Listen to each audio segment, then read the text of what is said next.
sir. Hai, itu orang kan. Last time saya tengok dia apa nih online jam 2 tadi di IG. Amboy. Saya pun Boleh, tidur jam 2. boleh nampak nih PDF.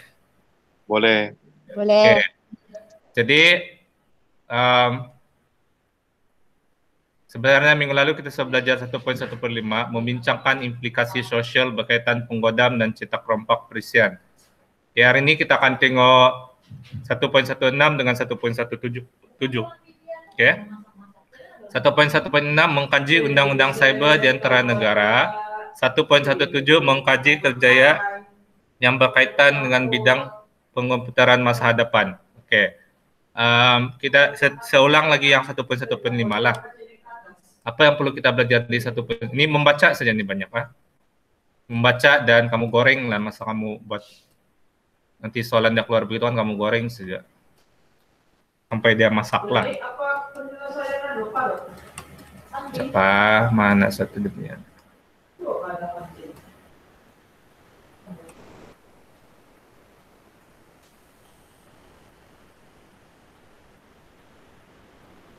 Mana satu?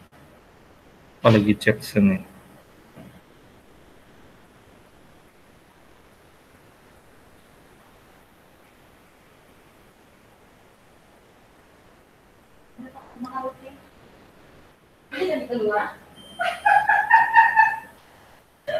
Tawa.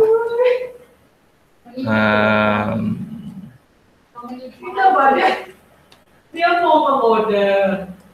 Dia malas tanya. Chen.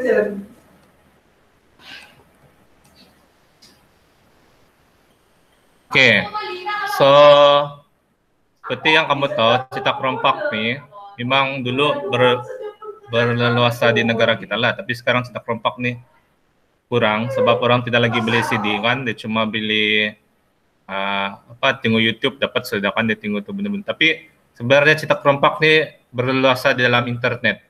Contohnya kita tengok cerita-cerita Korea kan, cerita-cerita Korea tuh sebenarnya diciplak sudah tuh. Nah, kita mencabul hak cipta penerbit daripada film itu lah, sebab kita curi kan, sepertinya kita perlu beli dia punya CD. Ya. Jadi apa implikasi daripada aktiviti pengodam dan cetak rompak? Kita tengok pengodam dengan cetak rompak. Oke, ini kamu belajar ekonomi kan, apabila aktiviti negatif yang dilakukan di negara kita, dia akan menjejaskan, yang pertama menjejaskan kestabilan ekonomi negara lah. Apabila cetak rompak ini banyak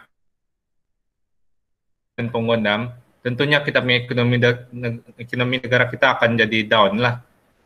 Oke. Kamu goreng ayat di ekonomi kan, subjek ekonomi, kestabilan nih. Kamu mesti ada perkataan kestabilan. Tidak stabil lah ekonomi, bukan runtuh lah, tapi tidak stabil ekonomi negara kita lah. Oke, itu yang pertama. Yang kedua, wujud pengangguran dalam industri kreatif dan perisian. Wujud pengangguran, banyak orang kan tidak kerja sebab karena cetak rompak ini kan kerja orang lain lagi. Jadi orang yang bersusah payah dalam industri itu akan hilang kerja lah. Bersusah payah dia buat kerja, dia akan curi dia punya apa? Hasil lah. Oke. Lepas itu ketiga, hilang keyakinan pelabur kepada negara.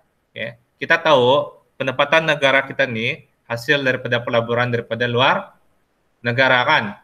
Boleh bagi tahu sesuatu contoh negara yang melabur dalam negara kita? Singapura. Apa yang Singapura labur? Tidak tahu, sir. Nggak tahu. Oke. Kita ambil yang paling besar lah, negara paling besar, China. Kan? Minyak Kita sawit, tahu sir. China, minyak sawit itu negara dari mana? Arab Saudi kah? Indon. Oke. Kita ini pembekal Indon. Pembekal sawit yang terbesar di Asia tahu, selain daripada Indon. Indon salah satunya negara, orang baru mau berkembang maju lah dari segi sawit lah. Kita lama sudah kan. Jadi orang labur untuk buat tuh sawit kan. Nah, jadi dia punya pelaburan tinggi lah kepada negara kita. Jadi kalau ada aktiviti cetak rompak dan pengodam itu pelabur takut bah mau labur duit di dalam negara kita. Macam juga COVID sekarang kan, mana-mana negara pun semua down dia punya ekonomi. Sebab pelabur tidak mau labur di negara orang disebabkan COVID. Satu sih negara yang tidak bukan satu lah, jarang ataupun kurang dia punya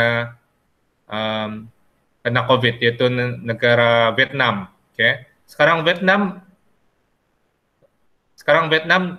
kurang COVID, tapi Vietnam lah yang betul lah, Laos pula tuh kan yang sekarang ada kestabilan politiknya. Vietnam sekarang memang dia punya ekonomi memang mana-mana negara akan labur negara dia, sebab memang negara dia memang banyak pengeluar bah. Hari itu sepi melancong Vietnam kan memang apa saja benda kan daripada pokok kelapa tuh dia boleh kasih jadi sapu, macam-macam lah dorong boleh kasih jadi. Kalau kita buang-buang saya tuh kan benda tuh. Kalau dorong memang power lah dari segi perindustrian lah. Pengeluaran produk asli kurang, yalah sudah ada cetak rompak, apalagi orang mau kasih keluar yang asli-asli kan, terutamanya sekarang dapatkan lagu di YouTube. Supaya orang pergi buat, kamu pergi download ke YouTube. Memang tidak boleh kawal, Mbak. Apabila dia sudah berada di internet, memang kita tidak boleh kawal benda itu. Cetak rompak mengancam industri kreatif dan perizinan negara. Kita tahu orang yang bekerja nih dalam industri kreatif dan perizinan nih, contohnya pengarah, penerbit, pelakon, semuanya berada di industri kreatif dan perizinan kan.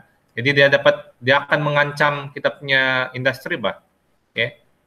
Contohnya kita buat kita buat Bobo Boy punya apa kan?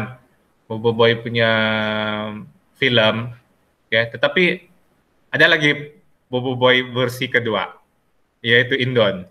Nah, gitu. Jadi Indon ini mencuri kita punya creativity bah. Jadi dia mengancam lah industri kreatif kita. Padahal kita yang usah payah buat kartun itu kan, tapi orang lain dicuri. Begitu. So ini implikasi dia lah, kesan dia. Ini boleh baca saja. Kita pergi seterusnya. Mengkaji undang-undang cyber antara negara. Setiap negara dia mempunyai undang-undang cyber. Malaysia ada undang-undang cyber sendiri, Indonesia ada, Amerika ada, China ada. Jadi undang-undang cyber adalah merupakan peraturan yang ditetapkan oleh pihak berkuasa di sebuah negara untuk memberikan hukuman kepada pesalah-pesalah yang dilakukan kesalahan dan pelanggaran. Kamu bayangkan, kalau tidak undang-undang cyber di negara kita, apa akan terjadi kamu rasa? Boleh bagi satu contoh? Vivi, apa akan terjadi kalau tidak undang-undang cyber? Tidak kasih Vivi. Menggoda masa Vivi. Berlaku jenayah cyber. Berlaku jenayah cyber. Oke, itu betul salah satunya. Lagi, Ezra? yang tadi itu, Sir. Apa yang tadi itu? Banyak hacker, Sir. Hah? Banyak hacker. Nah, banyak hacker. Oke. Adriana? Maklumat pribadi mudah bocor. Maklumat pribadi mudah terbocor. Oke, lagi saya tambah. Kalau tidak undang-undang cyber di negara kita, confirm kita punya duit di bank itu akan hilang. Itu satu, karena curi. Yang kedua, pornografi. Pornografi akan berleluasa di WhatsApp, di Telegram. Ini memang susah lah Malaysia makawal benda ini kan. Pornografi sana-sini, walaupun ada undang-undang cyber tetap juga orang buat benda itu. Orang tidak takut bah. Sebab selagi dia tidak akan tangkap, selagi itu dia buat benda itu. Penipuan dalam internet ataupun perdagangan manusia dalam internet pun ada juga sekarang. Menjual orang di dalam internet kan, dalam WhatsApp semua. Itu pun salah satunya kalau tidak undang-undang cyber lah. Ini kamu baca di Malaysia ya ada beberapa akta yang sudah dirangka oleh kerajaan. Ini salah satunya lah. 1997 dia ada hak cipta. Hak cipta ini lama sudah. Tapi baru sekarang orang heboh-heboh sebab hak cipta itu kan patent kan, kita mau ngasih patent kita punya hak cipta. Ada akta teleperubatan, akta jenayah komputer, akta tanda tangan digital, akta 1998 dia ada akta komunikasi dan multimedia, ada akta suruhanjaya komunikasi dan multimedia. Nah, jadi sekarang nih yang famous adalah yang nih 2010 nih kita masih pakai akta perlindungan data pribadi. Oke. Akta perlindungan data pribadi. Oke. Akta nih dia dapat melindungi kita daripada data pribadi kita diceroboh. Oke, contohlah kamu dapat satu link, dapat satu link orang suruh kamu isi. Dia akan suruh kamu isi nama, IC, tempat tinggal, nomor telepon, macam-macam kan yang pribadi kita yang memang perlu juga isi dalam borang itu kan selalu. Tapi kita tidak tahu link itu dari mana sebenarnya. Ya, adakah dia daripada kerajaan kah, adapun daripada orang pesendirian kah. Jadi akta pribadi kita tuh memang senang-senang terbocor bah. Jadi kerajaan telah mewujudkan akta perlindungan data pribadi ini pada 2010 dan dorang sudah pindah. Dorang sudah buat pindahan akta nih. Tidak pasti lagi ada apa lagi pindahan akta yang dorang sudah pindah lah, yang dorang tambah dalam itu. Oke. Bahaya nih. Oke, kalau data pribadi kita bocor, tentu dorang boleh hacker, boleh dapat kita punya maklumat lah. Satu. Masa kamu tingkatan 5 ini lah, ataupun habis SPM kan, kamu isi borang untuk masuk college, isi borang untuk masuk Q. Nah, selalu tuh. Terus ada email kan kamu tulis sana. Tapi tiba-tiba kamu dapat satu message yang kamu tidak isi pun borang dorang. Contohnya kamu dapat daripada college ABC lah. Oke, contoh kamu dapat message daripada college ABC. Tetapi kamu tidak isi pun borang permohonan di college ABC. Kenapa? Dorang boleh dapat nomor telepon kita, email kita. So data kita tuh sebenarnya sudah dicuri. Data orang pihak ketiga sudah mencuri kita punya data. Jadi kamu kena hati-hati semasa menulis ataupun mengantar borang. Oke?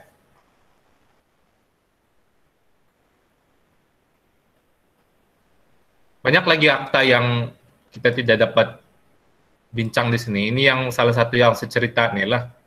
Akta hak cipta ini kamu tahu, kita punya patent kan. Kalau kita ada sesuatu inovasi ataupun produk, tidak perlu ada akta hak cipta. Kita daftar di MyPo, di website MyPo itu, daftar kita punya hak cipta kan, supaya orang lain tidak dapat curi kita punya branding.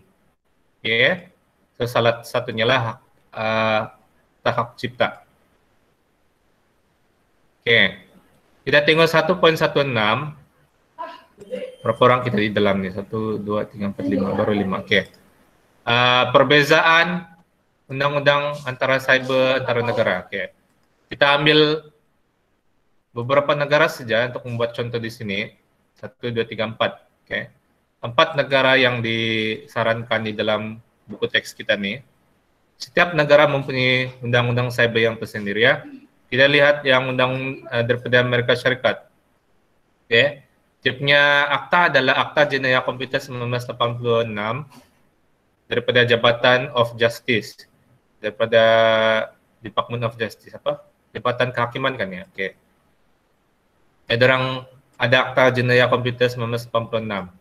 Kawalan terhadap media sosial. Oke, Amerika Syarikat ini tidak sekatan.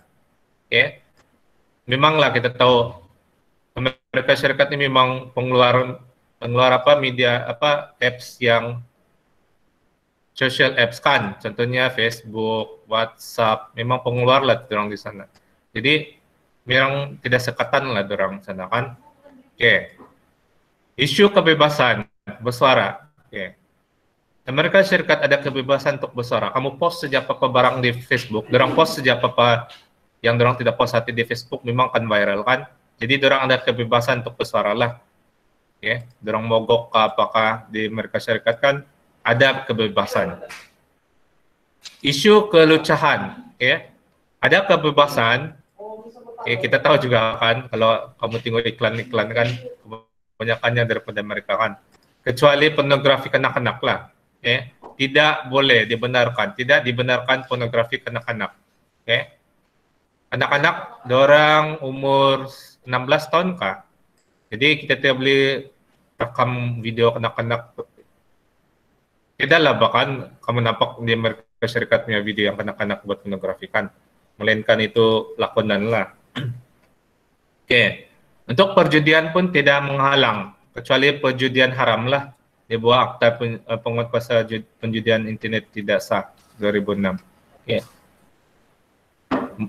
Kesimpulannya, Amerika Serikat nih tidak banyak sekatan. Oke. Media sosial oke, isu kebebasan bersuara oke, kelucahan pun oke juga sedikit, perjudian pun tidak masalah. Oke. Kita tengok negara China. Oke. China 1997 Cyber Security Law of Public Security Bureau. Oke, dorang punya akta nih ya. Oke, jadi dorang ada sekatan kawalan terhadap media sosial, ya. Dorang menyekat Facebook, ya. Dorang menyekat apa lagi dorang menyekat tuh? WhatsApp, saya rasa dorang guna lain tuh. Ya, Google pun dorang sekat, ya. Dorang punya Google sendiri. Jadi dorang kan Amerika Serikat dengan China kan tidak bengam dari segi teknologi. Jadi dorang guna satu benda untuk menyekat daripada dorang boleh tengok daripada luar. Dia orang panggil the Great Firewall of China. Okay. Apabila saya belum pernah pergi China lah. Bila kamu pergi China, bila kamu buka Facebook kamu, jangan kamu harap memang tidak dapat. Okay, memang tidak dapat buka Facebook, memang tidak dapat buka WhatsApp, melainkan kamu ada satu aplikasi VPN. Okay, VPN. Banyak tuh aplikasi VPN di App Store kan. Kamu download tuh, kamu connect, baru kamu boleh tengok WhatsApp kamu, Facebook kamu. Jadi orang sekat sebenarnya China nih ya. Untuk isu kebebasan bersuara, tiada kebebasan secara mutlak. Orang tidak boleh mengkritik ataupun bersuara di dalam media sosial ataupun internet, tidak boleh. Okay. Isu kelucuan pun tidak dibenarkan. Tapi banyak juga kita nampak kan China. China atau Jepun. Jepun betul kan? Ataupun Korea. Yang jual-jual. Saya tahu nih. Betul, sir. Saya tahu, sir. Jepun tuh selalu buat video-video rekaman kan. Yang begitu. So, Bukan kalau Korea, China tidak dibenarkan. Okay. Kalau dorang buat pun, dorang kasih sensor tuh kan. Dorang kasih sensor tuh Kalau dorang buat pun Jepun pun gitu kan, dorang kasih sensor dia. Macam lain gitu. Kamu besar nanti kamu tolak tuh. Oke. Okay. Perjudian pun tidak dibenarkan. Okay. Itulah kenapa di Malaysia nih banyak orang China datang ke Malaysia untuk buat judi. Sebab negara dorang tidak dibenarkan perjudian. Kita dengar berita scam sini, scam sana. Labor sana, labor sini. Siapa punya perbuatan? Perbuatan orang China lah. Sebab di tempat dorang tidak dapat buat tu jenayah. Jadi dorang datanglah Malaysia buat tu perkara dorang kan buat tu benda. Dorang lari dari China, dorang pergi Malaysia. Oke. Okay. So rumusannya untuk negara China nih tidak banyak kebebasan. Ya, tidak dibenarkan dan tidak banyak kebebasan. Kita lihat Arab. Kita tengok Arab Saudi. Dapat saya minum air dulu. Arab Saudi kita tahu dia adalah negara Muslim kan, negara Islam. So dia punya jenayah adalah Anti Cyber Crime Law by Royal. Okay, itu dia punya undang-undang. Okay. Kawalan terhadap media sosial menyekat capaian internet secara bebas, tidak membenarkan capaian media sosial. Sama juga lah macam China ini kan dia menyekat lah secara bebas. Tapi ada juga yang dia buka lah kan. Ada mungkin ada certain website yang dia buka. Okay. Isu kebebasan bersuara, tiada kebebasan secara mutlak. Macam juga negara China, orang tidak boleh buat apa-apa. Okay. Kalau orang buat juga, orang akan ditangkap. Isu kelucahan pun tidak dibenarkan, sebab negara Muslim kan. Perjudian pun tidak dibenarkan. Arab Saudi ini ya, Arab Saudi ini bukan kamu pikir Abu Dhabi, bukan ya. Kalau Abu Dhabi memanglah kan. Abu Dhabi, Mesir, Arab Saudi ini dia negara kan. Kebanyakannya tidak dibenarkan juga. Di media sosial, bersuara, pelucahan, perjudian. Kita lihat Malaysia, negara Malaysia nih. Akta Jenayah Komputer 1997, lama sudah nih akta nih. Kita tahu masih pakai atau tidak? Okay. Kawalan terhadap media sosial, memanglah tidak sekatan. Kita tahu juga kan, kita guna juga tidak sekatan untuk media sosial. Semua on saja, TikTok semua on, Instagram semua on. WhatsApp, apps LGBT pun berluasa. Benda itu memang tidak dapat dikontrol di Malaysia. Tinder saja jangan lupa. Melainkan ada akta yang kuat untuk itu. Oke. Isu kebebasan bersuara yang ini memang tiada kebebasan secara mutlak. Kita tahu sekarang kerajaan ada mata-mata. Maksud saya ada mata-mata ya, mati pula. Maksud saya ada mata-mata. Kamu kan hati. Apa slogan dia tuh? Apa slogan dia tuh? Ya. Jangan Joina apa tuh dia punya slogan? Apa tuh, Sir? Kalau mau share post tuh apa dia punya, ada kan dia punya slogan tuh. Pastikan benar baru kongsi. Ya, pastikan benar barulah kongsi kan. So, itulah kerajaan sekarang mau tangkap siapa yang share benda-benda yang palsu kan, terutamanya COVID nih. Jadi kita sebenarnya ke arah yang dikongkong. Oke. Orang sekarang pun takut mau share benda yang yalah kalau benda betul share lah bahkan. Kalau benda betul kita terus share, habislah kita pun kena. Jadi macam terkongkong juga kita begitu kan, kebebasan bersuara, dan kita tidak boleh kritik pun kerajaan pada masa sekarang. Dulu ada akta hasutan kan, akta hasutan ataupun ya akta hasutan lah, betul itu. Dan masa di U saya belajar kan ada akta,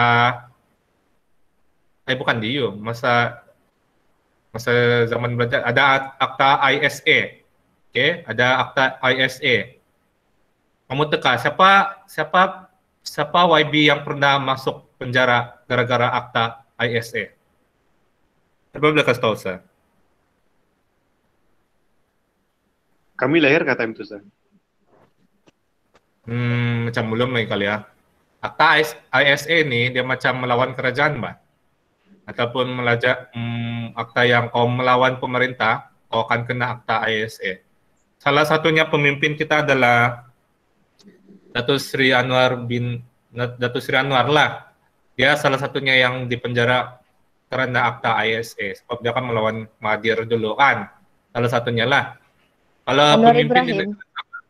Ya, Anwar Ibrahim. Menghasut orang. Dia bukan menghasut, dia macam tidak ngam dengan kerajaan, Mbak. Jadi dia kena hukum akta ISA itulah. Macam Donald Trump itu sah. Ya, macam Donald Trump, betul. Oke. Salah satunya kalau di negeri Sabah, kita ada juga pemimpin kita pernah masuk penjara gara-gara akta. YB ini masuk penjara gara-gara akta ISA, yaitu Dr. Jeffrey Ketingan. Oke. Dia pernah masuk penjara gara-gara itu juga. Nah, masa pemerintahan zaman Mahathir lah benda tuh. Tapi sekarang saya rasa akta ISA sudah dimansuhkan kalau saya silap. Tapi dia ditukarkan kepada akta selepas sudah. Itu cerita parlimen. Okay. Jadi kita memang susah bersama suara sekarang. Isu kelucahan tidak dibenarkan juga. Isu kelucahan tidak dibenarkan juga di Malaysia. Okay. Dan perjudian tidak dibenarkan. Kita tahu juga kan banyak yang akan ditangkap gara-gara berjudi secara haram di kalian. Oke. So selalunya soalan akan tanya perbandingan, sebab dia kan perbezaan. Okay. Apa beza antara Malaysia dengan Amerika Syarikat? Okay. Jadi kamu cakaplah, kamu cerita sekatan terhadap media sosial, kebebasan bersuara, kelucahan, perjudian. Ini secara logik saja, Pak. Kalau kamu tengok Malaysia ini kan kamu tahu sudah apa jawabannya. Okay. Kalau bersuara tidak boleh. Kalau kelucahan tidak boleh. Perjudian lagi tidak boleh. Okay. Tapi media sosial boleh pula. Nah, gitu. Jadi kamu kena buat perbezaan antara negara lah. Tengok soalan juga. Okay. Kalau dia suruh bandingkan Malaysia dengan Amerika Syarikat, apa perbezaan dorang? Okay. Inilah perbezaan dia. Apa persamaan dorang? Okay. Setahu kamu dalam ekonomi kamu ada belajar banyak perbezaan dan kamu pernah kamu banyak buat karangan perbezaan kan dalam ekonomi? Ya. Kan banyak. Nah, ekonomi perbezaan antara dua negara ekonomi dia apa? Sama lah tuh. Pikir Yang sendiri kelas logik. itu. Nah, kelas sains salah sedikit. Perbandingan dorang jarang ada perbandingan kan. Dorang banyak kepada sains saja. Kenapa lah? Kamu tahu juga kan buat kerangan perbezaan macam mana? Antara perbezaan antara negara Amerika Syarikat dan China ialah ini, isu kebebasan bersuara. Amerika Syarikat ada kebebasan untuk melontarkan suara ataupun membuat mogok. Kamu gorenglah saja ayat kamu. Oke? Oke. So, dibaca saja dan hafal. Kita pergi 1.1.7. Mengkaji kerjaya yang berkaitan dengan bidang pengkomputeran masa hadapan. Oke, kita sekarang dalam kurikulum sekolah kita pun dorang terapkan apa pengkomputeran masa hadapan, Mbak. Terutamanya subjek kamu inilah. Subjek kita nih asas sains komputer kan daripada kamu tingkatan 1 sampailah kamu tingkatan 5 nih. Mau dekat 5 tahun sudah pula kita belajar nih benda. Jadi kerajaan sekarang dorang sudah mengubah kurikulum sekolah. Okay. Dorang terapkan nilai-nilai pengkomputeran dalam kurikulum itu sebenarnya.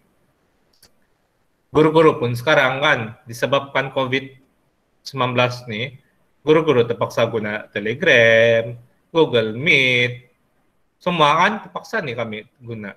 Kalau tidak, chalk and talk dalam kelas, chalk and talk, habis itu kamu pun bosan-bosan, tidak pembaruan pun dalam pembelajaran. Jadi sekarang nih, bagus juga lah ada COVID ini kan sebenarnya.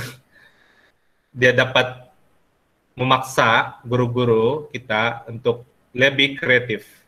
Dan kamu pun lebih ke arah yang digitalize ataupun digital. Okay?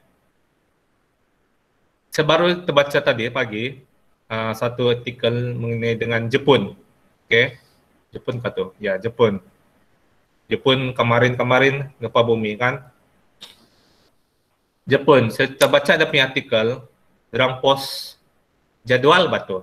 Jadwal waktu lah, jadwal waktu di negara Jepun macam mana.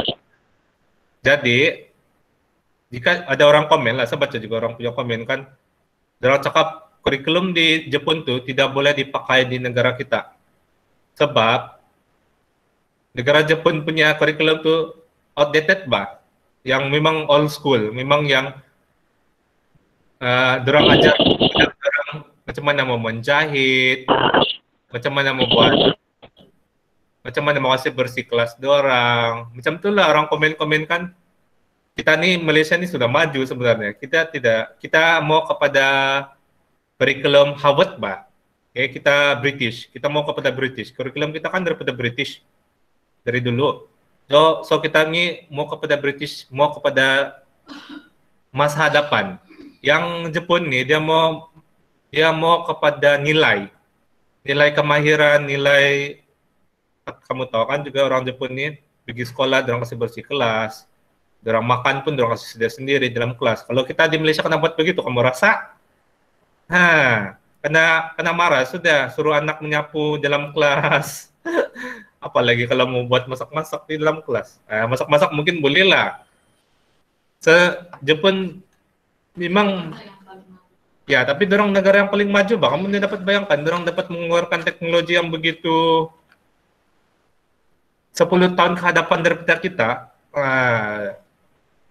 Kita ini 10 tahun ke belakang, dorong 10 tahun ke hadapan, sebab dorong punya sifat betul nilai dorong. Ya, bukan dari segi kurikulum dorong, tidak. Dorong punya pribadi sebenarnya, rajin, kan, patuhi, itu bah sekarang Malaysia mau bukannya subjek yang canggih, enggak. Subjek yang canggih pun kamu belajar tidak guna juga. Aslah sama juga malas. Itulah perbedaan dia. Oke, jadi dalam bidang pengkomputeran masa depan, dia ada bidang utama ada. Oke. Kita ada pengatur caraan dan pembangunan perizinan. Oke, macam kamu nih bakal pengatur cara dan pembangunan perizinan. Kalau minat lah mau jadi pengatur cara dan pembangunan perizinan. Oke, kalau kamu jangan harap saja dalam sekolah kamu belajar benda nih. Kamu kena explore sendiri bah di rumah. Oke, ada budak yang di Amerika Serikat umur dia kamu pikir kamu umur 8 tahun kamu sudah buat apa? Masih lagi belajar ABC, masih lagi belajar mengira kan? Masih lagi belajar sebut-sebut begitu kan, suku kata. Di Amerika Serikat, budak dorang 8 tahun sudah pandai buat perizinan. Ada tuh video dia di YouTube, nanti saya share, saya mau cari balik tuh, siapa nama tuh budak. Dan dia sudah jutawan pun sebenarnya budak tuh. Oke. Mana tuh budak Indon kan, budak Malaysia yang budak buat YouTube tuh, yang dia cerita pasal mainan-mainan tuh. Ada kan budak yang cerita pasal mainan-mainan di YouTube? Ada. Siapa nama dia? Ryan kah? Which one? I don't know. Banyak lah sekarang yang ikut-ikut dia tuh kan, si Ryan. Yang mainan tuh, ya, Apa? review pasal mainan. Nah, dia review pasal mainan. Jadi kita sedang membentuk pribadi budak yang macam itu sekarang di Malaysia. In fact, anak buah saya pun pandai main game, umur baru mendekat 5 tahun. Pandai sudah ditekan-tekan, kalah lagi uncle dia. Pandai lagi ditekan-tekan nih, kalau saya malas mau main game. Oke. So, kita mau mengharap lah, negara kita ini bukannya hanya pembuat pengguna. Kita bukan hanya pengguna apps. Kita mau melahirkan pembangun apps sebenarnya. Ya. Lepas itu sistem rangkaian dan keselamatan rangkaian. Oke, ini pun perlu ada juga sekarang, pada masa sekarang, kerjaya ada di dalam. Ya. Sokongan maklumat dan perimatan. Tanpa sokongan maklumat dan perimatan ini, negara kita susah sedikit. Oke. Contohnya kita, kalau kamu PKL kan, kamu naik monorail ataupun LRT, kan mau pergi satu tempat ke satu tempat. Kalau bayangkanlah kamu sudah tua, nenek datuk, kamu dapat itu mau tekan tuh mesin kan, mau beli tiket mesin tuh, jadi terpaksa lah kamu pergi counter yang disiring itu minta. Nah, jadi perlu ada juga sokongan maklumat dan perimatan lah masa tuh. Oke, siapa yang suka desain ataupun melukis ataupun buat kartun, animasi, dia punya bidang di dalam nih, web dan komunikasi digital lah. Oke, dia mau buat manga kah, animasi kah. Oke, so ada 4 bidang utama dalam komputeran yang diterapkan sekarang. Jadi setiap bidang nih, dia ada kerjanya ada. Oke. Kita tengok bidang sistem rangkaian dan keselamatan rangkaian. Oke. Peranan dan tanggung jawab dia kamu baca sendiri. Kerja dia adalah ada orang yang bekerja sebagai juru analisis keselamatan maklumat. Oke, ada kerja, ada grade dia nih. Memang ada jawatan dia lah di negara Malaysia, di negara kita nih, juru analisis keselamatan maklumat. Ya ada kerja dia lah sendiri. Untuk sokongan maklumat dan perimatan, oke. Kerja yang ada adalah pentadbir pangkalan data, jaga kita punya maklumat kan. Juru analisis sistem komputer, juru analisis sokongan komputer, pengurus pengkomputeran dan pentadbiran sistem komputer. Oke, sebagai situasi yang memang dekat dengan diri kita lah.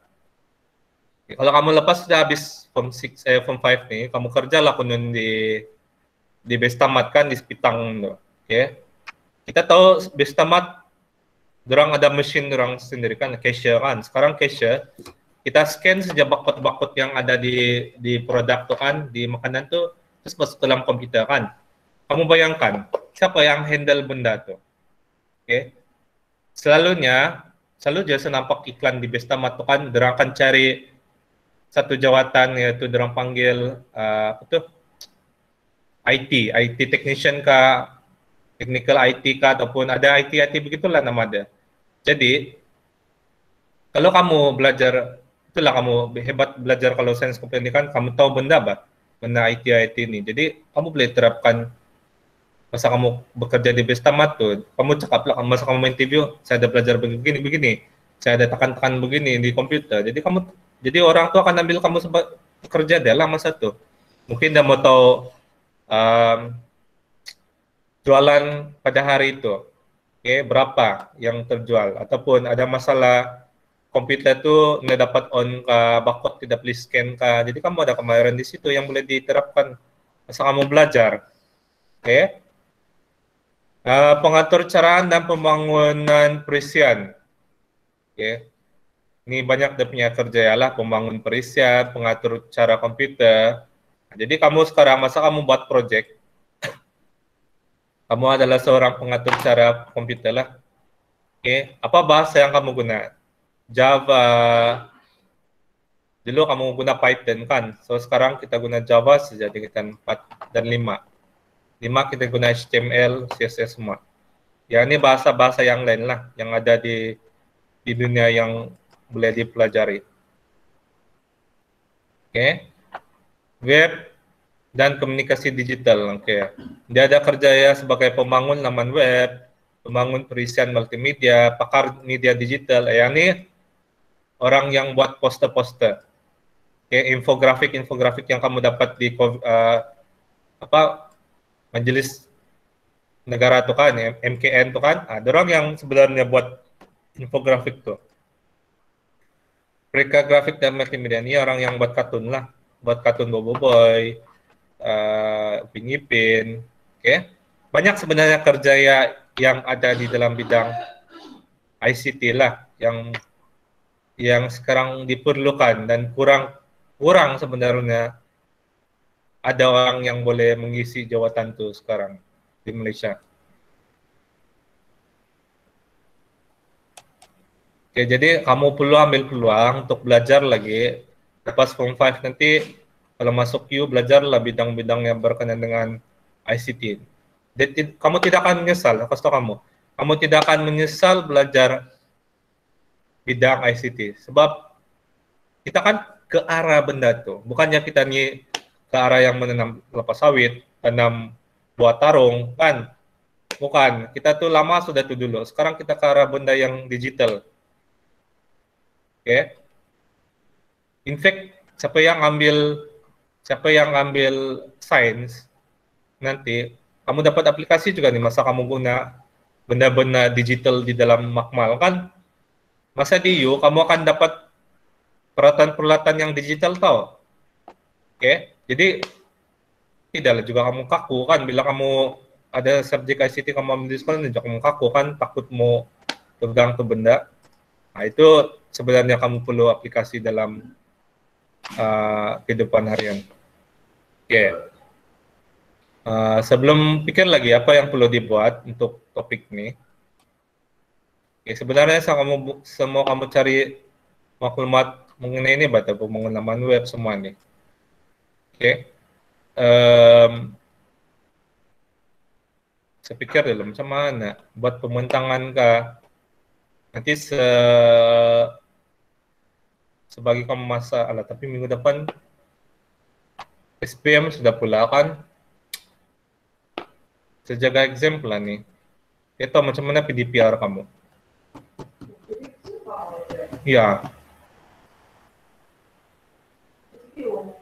SMP 2 sejaga. Tiba-tiba nama saya SMP 2.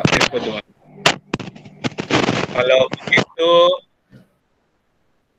kita kamu buat persediaan lah pembentangan untuk yang kerja nih. Nanti siapa buat pentadbir pengolahan data, siapa buat pengurus nih, siapa buat nanti saya bagi nama. Oke? Oke, Sir. Oke, sir. Jadi sebagai detail apa yang kamu perlu cari dan kamu isi lah. Terus kamu bentang macam mana kita buat pembentangan. Kalau rakaman oke juga. Nanti saya pikir lah macam mana. Oke. Oke. Seterusnya 3 elemen yang telah dikenal pasti menjadi teman-teman. Nah, ini tidak ini baca-baca saja nih. Mudah ahli. Kita tahu handphone kita ini tidak boleh lari daripada tangan kita. 24 jam. Kan, handphone di tangan. Kecuali tidurlah. Macam si Joiner. 24 jam tangan kalau usahakan kalau 5 jam, 6 jam pun sepenuhnya sakit tuh tapak tangan di sini kan. Ataupun ini nah, jari yang kelingking nih. Pegang begini kan handphone. Sakit juga tuh kalau begini nih. Terus kadang-kadang fed up tuh, kadang-kadang kasih tinggal di handphone kan. Tengok layan Korea begitu. Oke, lepas itu kesamaan data kita pun penting. Oke. Yang ini data big data nih untuk ini ada ijazah yang mengenai dengan big data nih. Oke. Buat kajian mengenai big data nih lah. Big data nih dia akan mengkaji macam mana penggunaan data di Malaysia, apa maklumat yang kita hantar, ada pentafsir adalah. Oke. Ini keperluan set kemahiran mentafsir yang mau berbicara untuk mendapatkan data, menganalisis dan melaporkan data. Ada orang buat kerja benar nih. Di sebaliknya.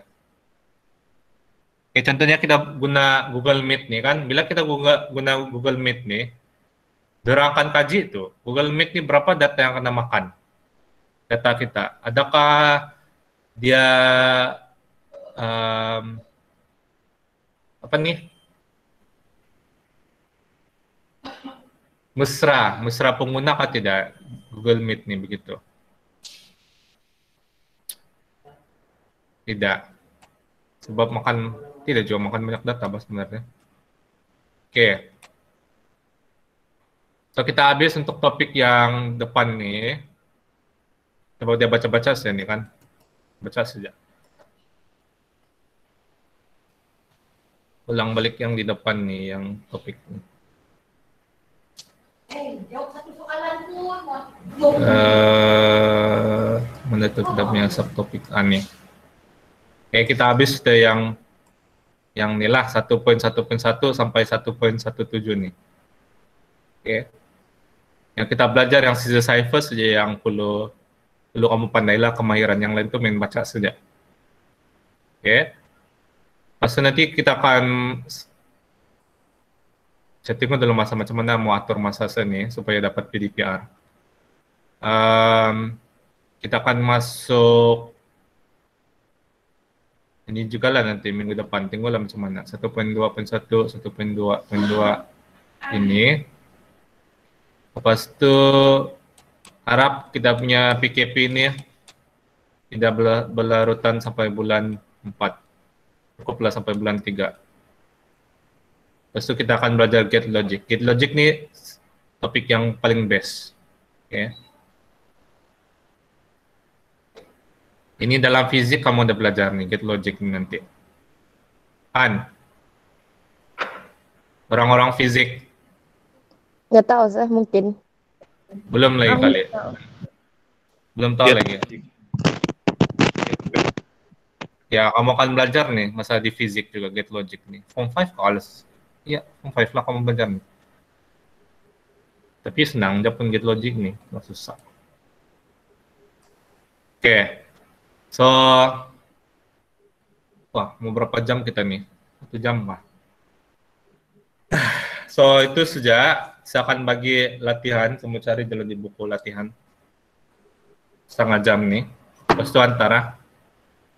Tulis ke apa, sir? Atau macam biasa aja?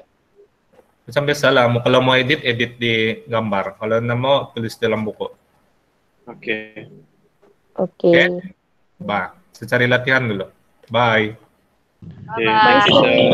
Thank you, sir. Right. Thank you, sir. Thank you, sir.